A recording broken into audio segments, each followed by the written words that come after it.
Doing a privacy change for 350 million users is a really, it's not the type of thing that a lot of companies would do. We decided that these would be the social norms now, and we just went for it.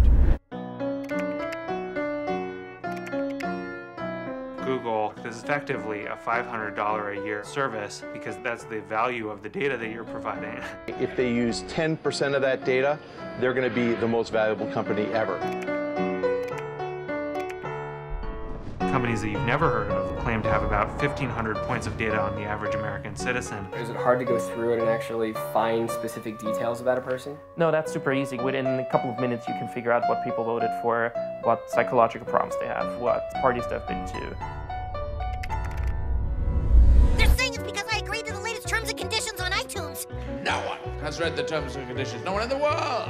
To the extent there have been contract decisions, they've held that these terms and conditions are valid. And what if your phone came with these long terms and conditions said, well, if you use the phone, the government can wiretap you? That would be insane. But that's the kind of world we're living in. Anything that's been digitized is not private. And that is terrifying.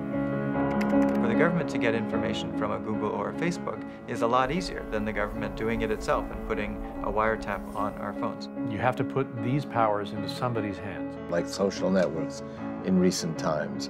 If you have something that you don't want anyone to know, maybe you shouldn't be doing it in the first place. Well, that's always what scared me, was if there's some sort of automated system that just red flags you based on the search term.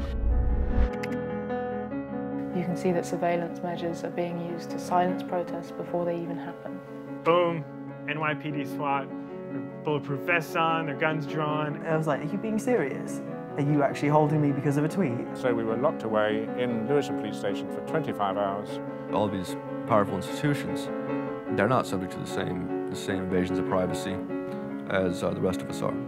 So far, the population seems fine with it. If they weren't, they know who to call.